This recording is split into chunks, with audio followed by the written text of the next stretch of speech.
On va parler maintenant des relations de l'école avec le monde du travail. Emmanuel, bonjour. Bonsoir Monsieur le Ministre. Bonsoir. Il y a 500 000 à 600 000 postes chaque année qui ne sont pas pourvus en France parce que les entreprises ne trouvent pas les formations correspondantes. À côté de ça, il y a des milliers de jeunes qui prennent la voie de l'université après le bac, qui est souvent une voie de garage. Qu'est-ce que vous comptez faire pour que l'école forme non seulement des beaux esprits, mais forme davantage mieux à un métier ? D'abord, vous avez raison. Je ne sais pas si vos chiffres, le premier, qui est considérable, correspond à l'exacte réalité, mais c'est trop de toute manière. Dans la dimension de l'école, il faut renoncer à rien. Les beaux esprits, on en veut. Les arts libéraux, la culture, l'émancipation, dont on parlait à l'instant, et la culture républicaine. Nous avons des citoyens à former. Mais l'école doit aussi prendre en charge l'insertion professionnelle. J'ai été très frappé d'ailleurs d'une différence générationnelle. Quelqu'un de ma génération, je crains que ce soit aussi un peu les vôtres, c'était pas un sujet majeur cette insertion professionnelle. Car quand on faisait convenablement ses études, on trouvait un travail. Les jeunes d'aujourd'hui viennent, et je l'ai vu dans la présidence, ils viennent dire « Mais c'est votre responsabilité d'adulte, vous qui allez nous former, bien entendu de nous éduquer, de nous donner des instruments de culture générale, mais enfin de permettre qu'on ait demain un travail. » De ce point de vue-là, il y a effectivement parfois une non-adéquation entre les formations et les métiers. Et on pourrait faire mieux. Nous avons d'ailleurs, par exemple, à cette rentrée, 40 000 places en lycée professionnel qui ne sont pas pourvues. Dans les jours qui viennent, je vais rencontrer les responsables des plus grandes entreprises françaises et je pense qu'il y a un lien très étroit à faire entre le redressement productif et le redressement éducatif. Et je suis prêt à aller très loin dans cette affaire. Par exemple, les cartes de formation professionnelle. Aujourd'hui, ceux qui les connaissent le mieux, ce n'est pas l'éducation nationale. C'est ceux qui sont en lien avec les territoires économiques et c'est en particulier les régions. Je veux les remettre dans le jeu. La droite les a chassés. Nous devons redéfinir ensemble, et les régions ont tout leur rôle là, les cartes... Pour qu'il y ait une adéquation entre le bassin d'emploi, finalement, et la région, quoi. Entre les demandes des entreprises, la réalité de ce qu'on peut faire en formation professionnelle, que connaissent bien les régions, qui ont les compétences économiques, et nous étant quand même garants, qu'il ne s'agit pas de produire de la main-d'œuvre pour 6 mois, pour 1 an, dont l'entreprise fera n'importe quoi, car il faut aussi leur donner une culture générale. Mais il faut dépasser d'ailleurs les conflits précisément entre une culture de l'éducation nationale qui dirait attention au monde de l'entreprise et un monde de l'entreprise qui ne fait pas attention suffisamment, je le vois souvent dans l'apprentissage, eh bien, aux conditions générales de l'éducation de l'élève. Alors, il y a ces rencontres, il y a la nécessité de mieux ajuster tout cela, il y a la nécessité aussi de faire comprendre aux Français que nos lycées professionnels... Aux parents, donc aussi... Bien sûr, à l'ensemble des parents, parce que nous avons une culture très hiérarchisée et on voit bien que les parents souhaitent que leurs enfants fassent le lycée d'enseignement général quand ils le peuvent. Et puis après, technologique, si c'est moins bien. Puis professionnel, quand on ne peut pas faire autrement. Parce qu'aujourd'hui, on a même des bons élèves qui auraient envie, sans doute, de faire des métiers, de rentrer dans la formation professionnelle. Et on leur dit... on voit bien, ils sont découragés parce qu'ils ont l'impression qu'ils vont se retrouver avec des mauvais éléments, qu'ils vont perdre leur temps, finalement. On en a une image négative. Et d'ailleurs, là où il faut changer les choses, qui sera sans doute peut-être une révolution silencieuse, mais la plus importante, une des plus importantes pour l'éducation nationale, c'est l'orientation. Ce n'est pas possible dans ce pays que l'orientation soit subie pour un certain nombre d'élèves et pas choisie. Ça veut dire vous savez que là on a le plus de... Comment on fait pour que ce ne soit pas subi? Là, on a le plus de décrocheurs. C'est précisément dans ces premières années de lycée professionnel où ils viennent et ils disaient « Moi, je voulais faire génie mécanique. » Ah ben, il n'y avait plus de place, alors on l'a mis en pâtisserie. Donc c'est quand même un peu décourageant. Et là, nous avons... Eh bien, on suit, et on se donne une obligation à l'éducation nationale, de suivre la demande qui est celle des élèves.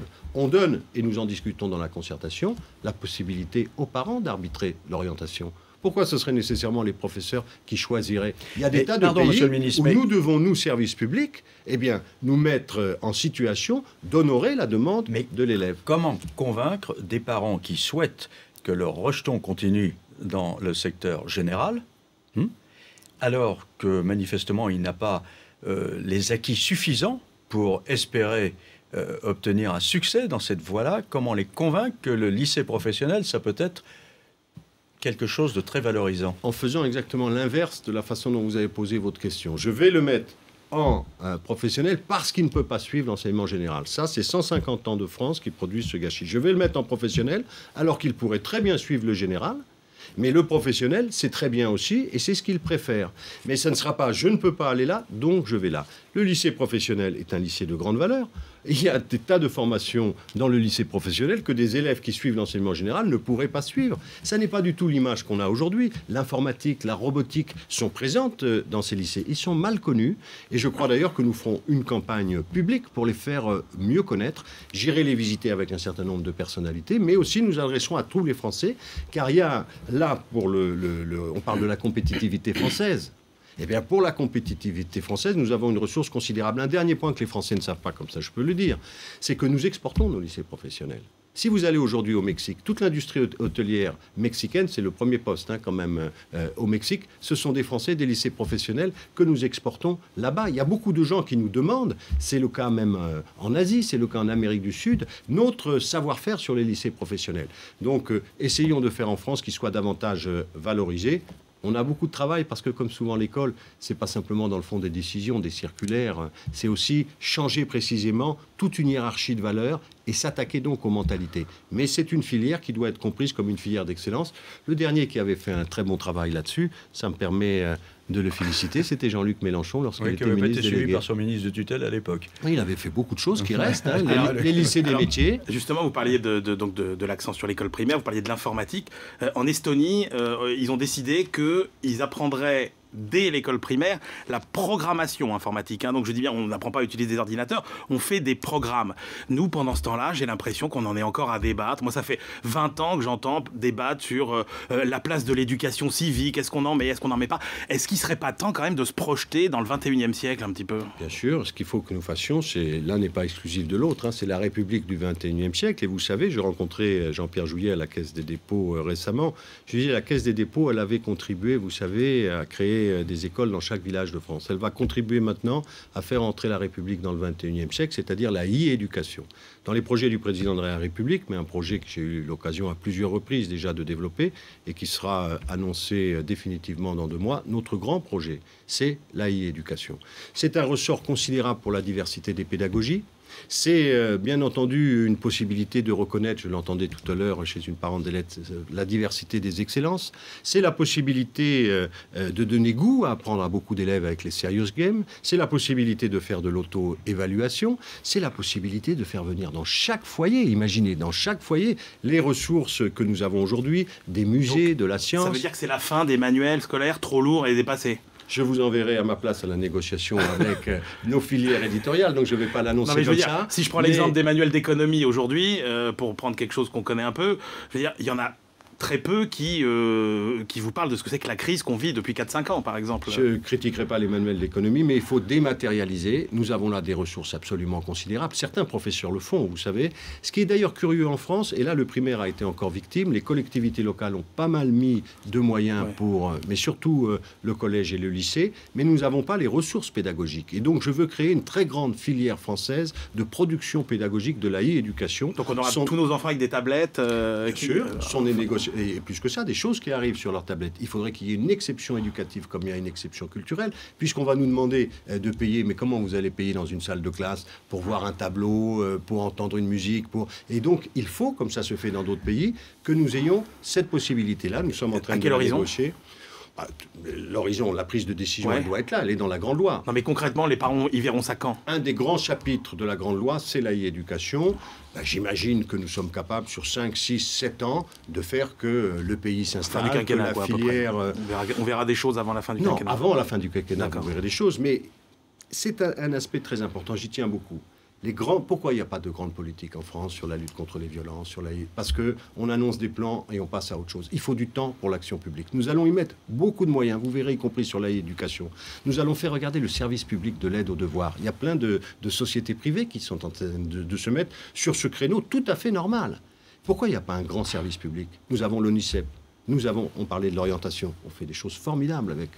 Nous avons le CNDP. Eh bien, vous verrez, nous allons faire un grand opérateur pourquoi français. Il n'y a pas, à cause des 3%? À cause des 3% de déficit? Non, pas du tout, ça coûte pas un sou. Vous avez là, je n'ose même pas vous le dire parce que je vais me faire des ennemis, mais là, l'éducation, c'est beaucoup d'économies pour l'avenir. Alors, je termine juste. Si je vous dis, la meilleure des protections sociales, c'est d'avoir un emploi stable, bien payé dans une entreprise en bonne santé. Ça vous paraît correct? Oui. D'accord. Alors, vous n'êtes pas comme la majorité des jeunes Français qui ont une réticence quand même vis-à-vis de l'entreprise. Ma question, c'est sur l'enseignement de l'économie à l'école. On a l'impression, quand on interroge les jeunes Français par rapport aux autres étrangers, qui ne sont pas comme les autres. Ils ont une méfiance vis-à-vis du marché, vis-à-vis de l'entreprise. Là encore, c'est quelque chose que vous allez essayer de corriger. Je ne reviens pas sur la querelle sur les manuels scolaires. Hein, dont, Vous avez une petite minute pour remplir votre devoir, monsieur le ministre. Oui, moi, je veux rassembler. Il ne se fera rien dans l'école si on divise les parents et les professeurs, si on entre dans toutes les querelles entre les syndicats, si on croit qu'il y a d'un côté les pédagogues, de l'autre les républicains, si on pense que d'un côté il y a les entreprises, de l'autre côté l'éducation nationale ou le service public, c'est foutu et la France s'effondrera. Donc il faut que chacun fasse un pas. L'éducation nationale, je l'ai dit, va le faire et j'ai la force pour entraîner l'éducation nationale. Je demanderai aussi aux chefs d'entreprise qu'ils fassent un pas vers nous. Quand vous regardez les dépenses d'éducation par rapport à d'autres pays, je pense à l'Allemagne qu'on cite souvent, elles sont insuffisantes du côté des entreprises. Et donc, avançons ensemble, mais si nous ne surmontons pas toutes ces guerres picrocolines, mais quand même anciennes, eh bien le pays ne se redressera pas. Là, nous avons l'urgence de la crise, donc remontons les manches. On va marquer une pause, monsieur le ministre, pour le journal de 19h, et puis ensuite on parlera avec vous du recrutement des professeurs, du primaire, sur lequel vous voulez mettre le paquet, et puis, entre autres choses, des rythmes scolaires qui intéressent beaucoup les parents, mais aussi, je pense, les élèves, tout simplement. À tout à l'heure. Dans un instant, le journal de 19h vous sera présenté par Lucie Nutin.